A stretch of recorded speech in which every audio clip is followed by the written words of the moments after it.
Now in this tutorial I want to explain to you how we're going to get Mario to jump up in the air.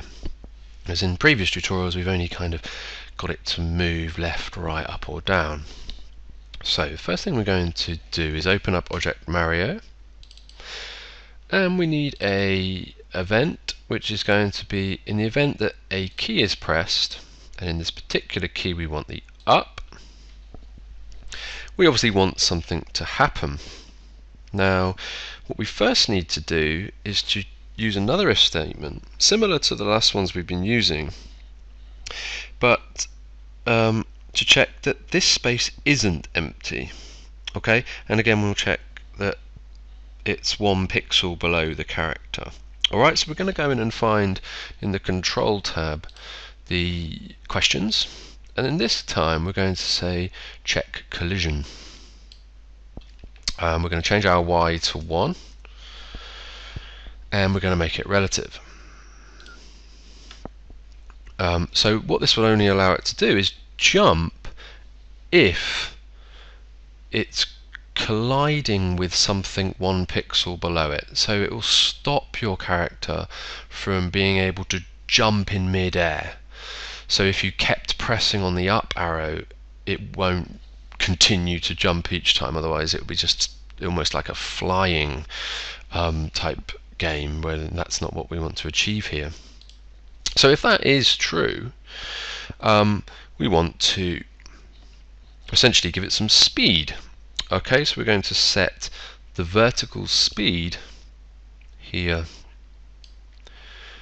to a certain amount, and I'm going to give mine -10. Now you could give it -12, -15, -5.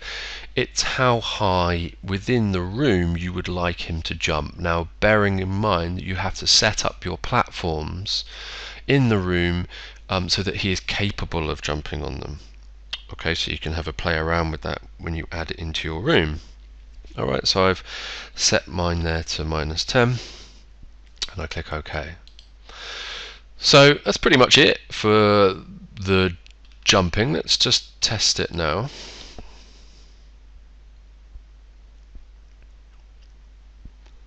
And he'll fall back down.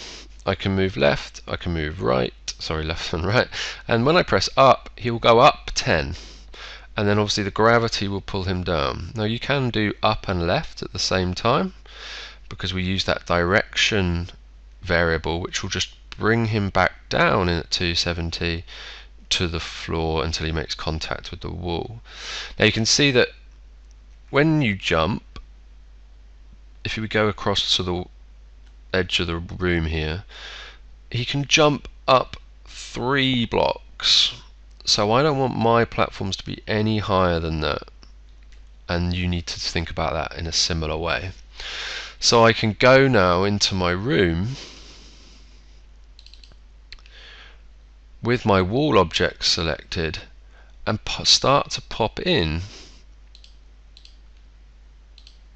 some platforms.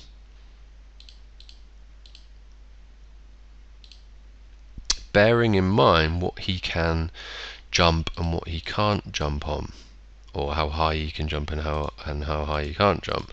So it's just a bit of playing around until you get to the stage that you want to be at, and then I press play now. Took a little bit longer to load these, got a lot more programming in them.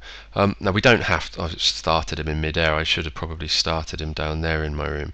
But you can see now that when I can jump, obviously can't reach any of those platforms, so I need to get over here, and then I can jump up through these quite easily, and perhaps there'll be a little door there for me to exit that.